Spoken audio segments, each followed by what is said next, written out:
July 2025. Millions are tuning into America's Got Talent, cheering for their favorite performers. But behind the curtains, something unusual was happening with one contestant the cameras barely followed. Melnick Virgolino didn't just walk onto that stage with a voice. She walked in with a story the producers didn't want you to know. She wasn't highlighted in the promos. Judges said little. And yet backstage, people were whispering her name. Who was she? Why was her segment cut short? And what happened after she left the show? What if I told you the most powerful story of that season never aired? And the truth about Bey has more to do with courage, silence, and a decision that could have changed her life forever. Melnick Virgolino is a 10-year-old guitar prodigy from New York City who has captured the attention of audiences around the world with his energetic performances, confidence beyond his years, and raw musical talent. From the outside, he seems like just another gifted child musician, but his story is far more compelling. Bey grew up in a supportive household where music wasn't just encouraged, it was celebrated. His parents, especially his father, played a key role in nurturing his love for guitar. By age 2, Bey had already developed an obsession with guitars. While most toddlers were still discovering toys, Bey was staring at guitars on TV and begging to strum anything with strings. This early fascination eventually led him to formal lessons by the age of 5, setting the stage for his extraordinary journey. His upbringing was shaped not only by a love for music, but also by the vibrant culture of New York. Surrounded by diverse styles, street performers, live shows, and a rich musical scene, Bey had constant exposure to sounds that fueled his curiosity. One of his earliest influences was Slash, the legendary guitarist of Guns N' Roses. Bey has spoken in interviews about how watching Slash on screen made him want to become a guitarist. That desire grew stronger every day, especially as his technical skills improved, and he began experimenting with blues scales and rock solos. While most children his age were listening to pop music, Bey was already diving deep into classic rock and blues, genres that many young musicians don't explore until much later. What truly sets Bey apart, even more than his natural talent, is his discipline and drive. According to his family, Bey practices regularly and never has to be pushed to play. He genuinely enjoys rehearsing and learning new pieces, which is rare for someone so young. He often studies the works of older guitarists and breaks them down note by note. Whether it's watching old concert footage or reading about music theory, Bey approaches learning like a true student of the craft. This serious dedication at such a young age is part of why his performances feel so authentic. He's not just playing notes, he's telling stories through his instrument, stories he's learned and felt through countless hours of practice. Despite being just a kid, Bey has already experienced the thrill of live performance. He's played at local venues in New York, including the Bitter End, a legendary club that has seen the rise of many artists. There didn't just cover other people's music. He also began performing his own original material. This experience gave him confidence and stage presence that became obvious when he finally stepped onto the America's Got Talent stage. It also introduced him to the challenges of live performance. Timing, nerves, sound issues. But Bey handled these like a professional. He isn't just a kid who got lucky on a TV show.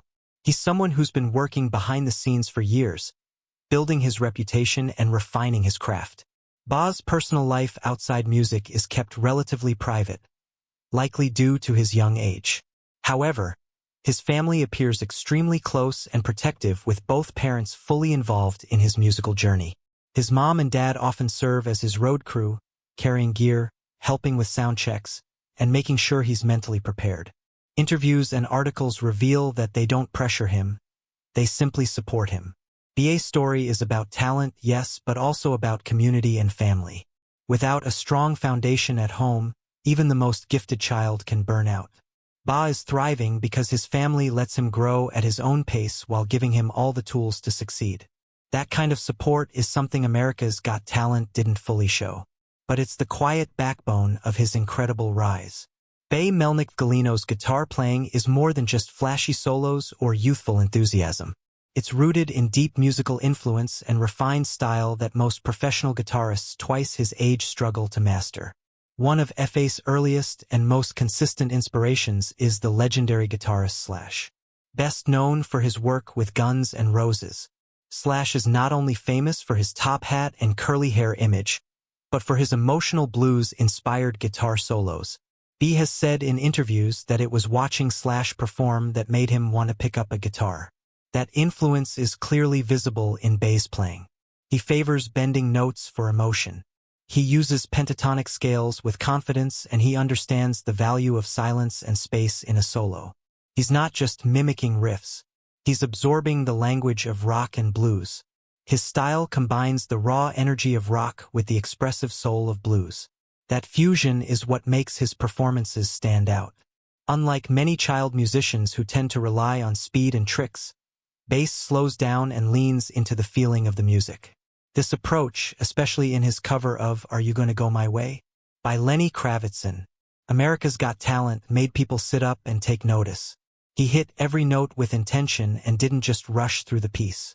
Instead, he played it like someone who understood what the song meant. There's power in that kind of emotional maturity, especially in a kid who hasn't even hit his teenage years. Blues is often about storytelling, about expressing hardship and triumph through guitar. Bass somehow captures that even though he's still at the beginning of his own story. In addition to Slash, Bay has been inspired by a variety of guitar greats. Jimi Hendrix, Stevie Ray Vaughan, Jimmy Page, and Eric Clapton are all names that come up in conversations about his playing style. You can hear snippets of each in his phrasing, but Bay always adds his own twist. For instance, he might use a Hendrix-style chord voicing, then slide into a modern rock riff with full confidence. This blend of old-school inspiration and modern attitude gives Bay a signature sound. That's something very few kids or even adults ever develop. His tone is thick, gritty, and deliberate. Whether he's using distortion for a rock anthem or a clean tone for a blues jam, Bay knows exactly how to tweak his sound to fit the mood of the piece. It's also important to note that Bay doesn't just focus on guitar technique. He sings while playing, which adds a layer of complexity to his act. Singing and playing guitar simultaneously, especially at his level, is extremely challenging. But Bay pulls it off like he's been doing it for decades. This dual-thread ability puts him in a rare category. It also suggests he has a good sense of rhythm and phrasing, skills that typically take years to build. Bay also engages with his audience while performing, whether it's through facial expressions, movement, or eye contact. That stage awareness gives him charisma that draws people in, whether they're in the room or watching through screen. Overall, Melnick Virgolino's influences have shaped him, but they don't define him. He has taken the best elements of his musical heroes and used them to create a sound that is both familiar and fresh. That's why he's not just a good kid guitarist, he's a good guitarist, period. His mix of bluesy emotion, rock power, and a surprisingly deep sense of musical identity makes him an artist to watch. As he continues to grow, it will be fascinating to see how these influences evolve. Will he stick to classic rock? Will he explore jazz, funk, or metal? No matter the direction, Bay's artistic foundation is solid, and that's what will keep him ahead of the game. When Melnick Virgolino steps onto a stage, one of the first things audiences notice besides his confident presence is the sheer size of the guitar he plays. Bay's instrument of choice during his America's Got Talent audition was a PRS SE DGT, a full-size guitar nearly as tall as he is. PRS Paul Reed Smith guitars are known for their elite build quality used by professionals like Carlos Santana, Mark Trey, and David Graham. The DGT model's namesake. These guitars aren't toys or beginner models. They're serious instruments, and the fact that Bay plays one with such skill says a lot about his technical ability.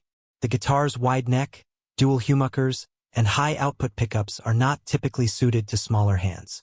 Yet, Bay navigates the fretboard like it's second nature, a sign of hours of intense practice. The PRS SE DGT model he plays features a double cutaway mahogany body, rosewood fingerboard, and coil-splitting tone knobs, giving it a wide tonal range. This lets BA move easily between warm bluesy licks and sharp, crunchy rock riffs, all with just a twist of the knob or flick of a pickup selector. It's this kind of technical versatility that makes bass sound far older than his age. He isn't locked into one tone or style.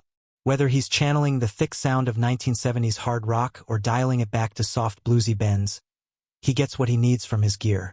A lot of guitarists spend years chasing their sound, but Bay seems to know what kind of tone he wants and how to achieve it. Bay also uses professional-level amplification and effects gear, although exact details haven't been publicly listed. What's clear from his performance tone is that he likely runs through a quality amp, possibly a tube amplifier to get that rich, saturated sound. His distortion is never too harsh. It has the warmth and sustain of classic overdrive rather than the buzz of cheaper digital setups. His clean tone, when showcased, has clarity and bite, suggesting good EQ control and possibly onboard compression. These technical choices show that Bay or someone on his team has developed a strong understanding of tone sculpting, something even seasoned musicians often struggle with. And it's not just about owning expensive gear. It's about knowing how to use it. Bay clearly does. What's also remarkable is Bay's comfort in switching between lead and rhythm roles. In most rock and blues settings, a guitarist either plays lead, solos, licks, or rhythm, chords, backing patterns, BAS. During his AGT performance, he not only nailed the solo sections, but also held down the groove with sharp strumming and chord changes when he wasn't shredding. That means his technical skills aren't just about showboating. They serve the song. That's a sign of musical maturity. His chord choices, finger positions, and transitions are clean and fluid. You can tell he understands music not just as a performer, but as a builder of sound. He's crafting a performance with structure and dynamics, not just showing off. Another underrated aspect of Bay's technical setup is how he adapts physically. His hands are smaller than the average adult player's, yet he plays on a guitar designed for grown-ups that requires strength, flexibility, and clever hand positioning. He likely uses alternate fingerings and stretches to accommodate his frame, something only experienced players usually learn. Bay's gear isn't scaled down for kids. He's scaled himself up to meet the demands of professional equipment. That alone is astonishing. While America's Got Talent highlighted his showmanship and charm, they didn't dig into this deeper technical story. A 10-year-old adapting his body, mastering full-sized gear, and delivering pro-level tone with control and clarity. That kind of detail matters, and it shows he's not just a prodigy, he's a technician. Melnick Virgolino made his America's Got Talent debut in one of the most memorable editions of the season.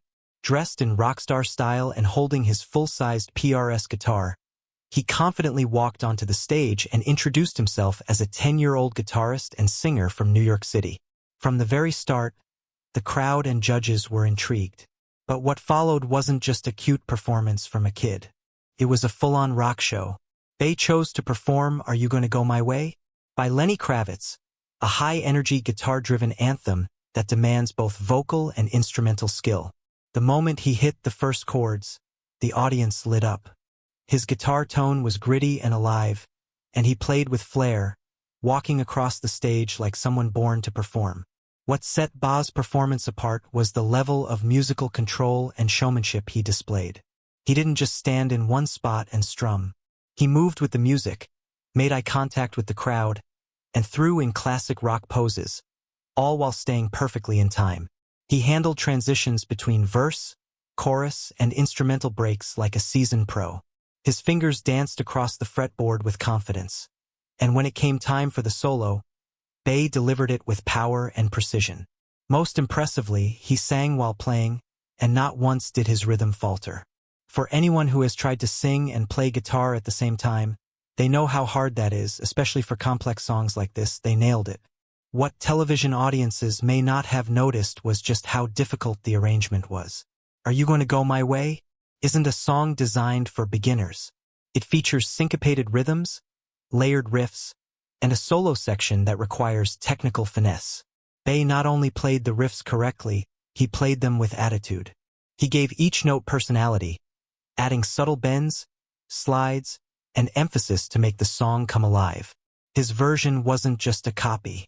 It was a performance with heart. He gave the crowd a show, not just a demonstration. That's a skill many adult musicians still struggle with. The ability to translate music into emotion and movement. The judges were clearly blown away. Howie Mandel told Bay had the energy of a real rock star. Sofia Vergara called him one of the coolest kids she had ever seen.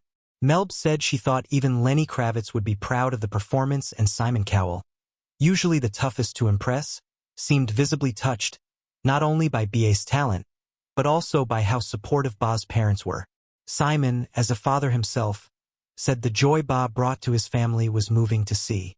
It was clear the judges weren't just impressed, they were emotionally invested. Bay didn't receive a golden buzzer, but he went over the room in a way that no button could truly capture. What America's Got Talent didn't fully show is the depth of preparation that went into that performance. Viewers saw a short edited clip, but behind the scenes, Bay likely spent weeks rehearsing his vocals and guitar together, adjusting tone settings, and working on transitions with the show's production team. His ability to perform at that level under pressure on national television with cameras rolling and lights flashing is incredible. Most adults freeze in those conditions. Bay thrived, and that's what makes his AGT performance so special.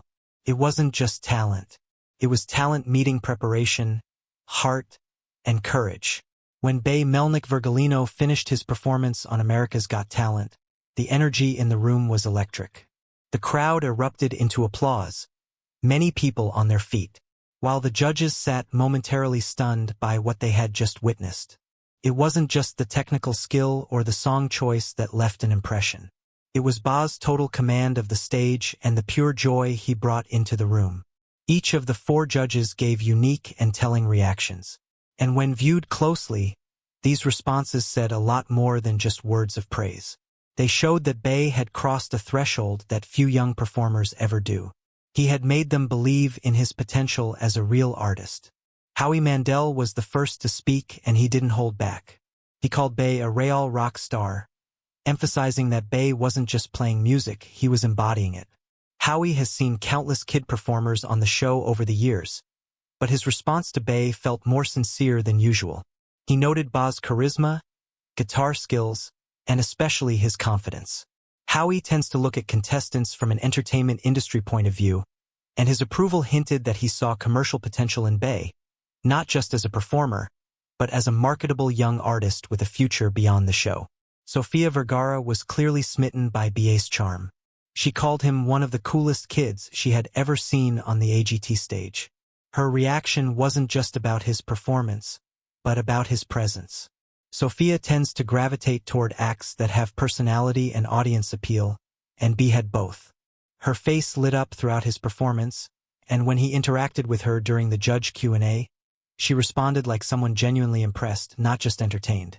She seemed to see Ba as more than a child act. To her, he came across as a young star who knew exactly what he was doing. Melb, who had recently returned to the judges' panel, brought a musician's ear to her critique.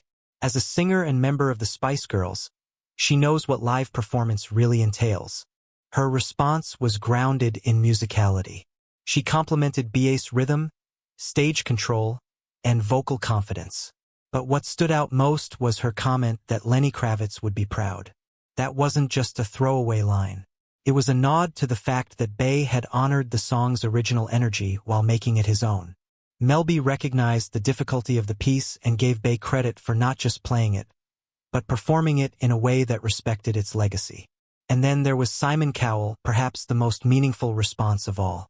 Simon is known for being brutally honest, especially with young contestants. But with Ba, his tone was different, warmer, even fatherly. Simon didn't just praise Ba's talent. He focused on the emotional impact of the performance and the joy it brought to Ba's parents. As a father himself, Simon was clearly touched by the image of a child doing what he loves with his family proudly supporting him. He said, "This is what it's all about." And that simple line captured the heart of Ba's appearance. For Simon, Ba wasn't just a contestant. He was a reminder of why talent shows matter, giving space for real passion to shine. All 4 judges gave Bay a resounding yes, sending him to the next round, but more importantly, they treated him with a level of seriousness rarely afforded to young acts. They didn't treat him like a novelty. They saw him as a performer with real skill, real heart, and real potential. And while they didn't hit the golden buzzer, their responses felt like more than approval. They felt like validation. That's something America's Got Talent audiences may not fully realize. Bae didn't just impress the judges, he earned their respect. And for a 10-year-old in a high-pressure setting like AGT, that means everything. Melnick Virgolino's audition on America's Got Talent didn't just capture the judges' attention, it exploded across social media. While the show featured snippets of the audience's wild reaction and the judges' stunned faces, it didn't show what happened after the performance ended and the cameras stopped rolling. Behind the scenes, multiple producers approached Bae with high interest. According to sources close to the AGT production team, her audition received one of the fastest post-performance digital edit turnarounds in the season. Uploaded online less than 24 hours after being taped. An unusual move that hints at how strongly the show believed in her viral potential. Offstage, Bae was swarmed by other contestants who recognized that her performance had shifted the atmosphere at the Pasadena Civic Auditorium. Contestants who had been confident suddenly felt a new pressure. Several producers were reportedly overheard calling her performance a season-defining moment. Meanwhile, backstage interviews with Bae were cut from the broadcast, which is not uncommon, but surprising given the audience reaction. According to one fan who was in the live audience that night, Bae's standing ovation lasted longer than the golden buzzer moments that usually steal the show. What AGT didn't show was that Bae's team, family, friends, and supporters had strategically prepared for the online moment. A few short clips were pre-cut and released to Instagram and TikTok just minutes after the show aired with high-quality captions and hashtags. This is unusual for first-time contestants and revealed a deeper layer of preparation. Even though AGT painted her as a humble performer stepping into the spotlight behind the scenes, there was a calculated strategy unfolding. The show also didn't mention the celebrity reactions she got in the following days. A few well-known musicians, including blues and rock guitarists with Grammy nominations, reposted her performance. Some referred to her as a Gen Z blues messiah, a label that had never been attached to any young contestant before. Though AGT didn't highlight this in any official content, Bae's post-audition success turned her from contestant to phenomenon.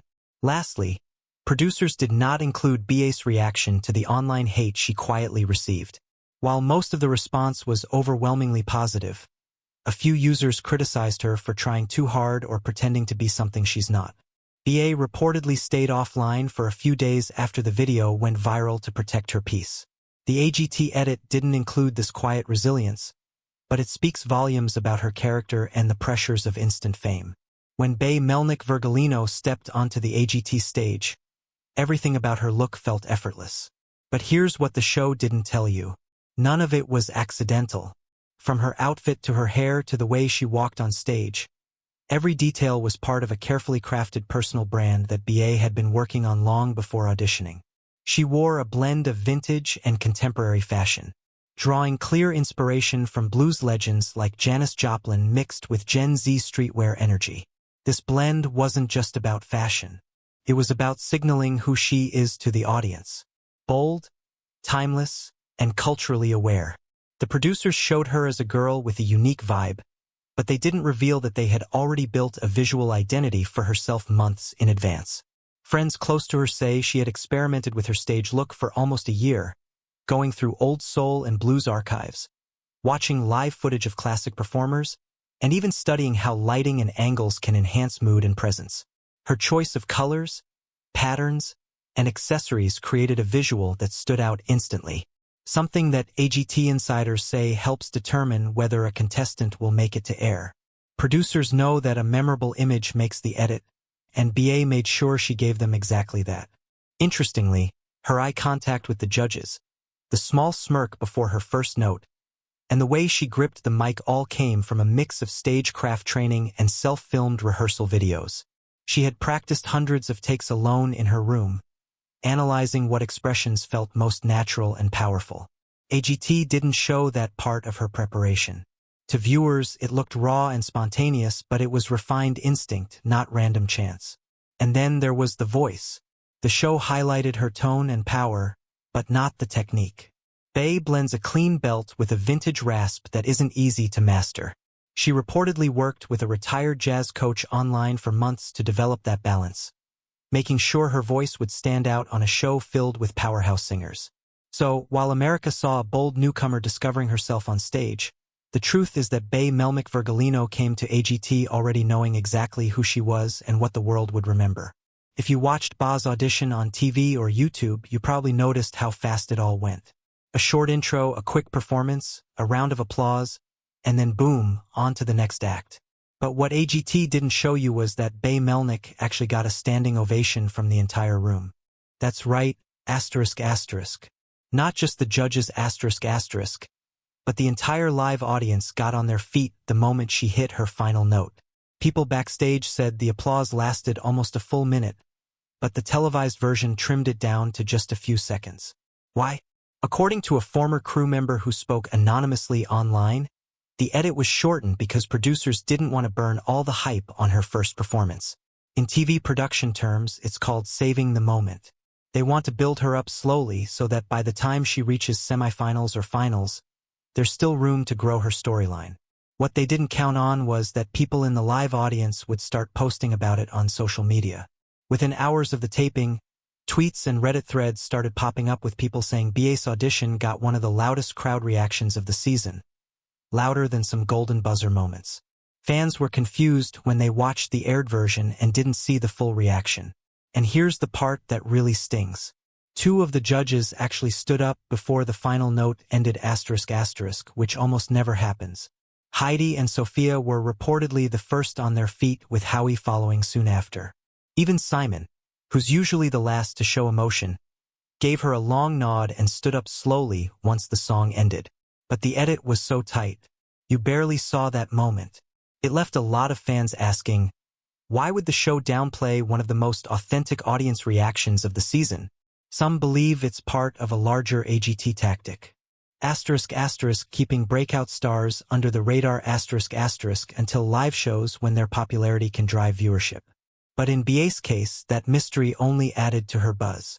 Fans started asking, who is this girl they're trying to hide? And that question alone may have helped turn her into a fan favorite overnight.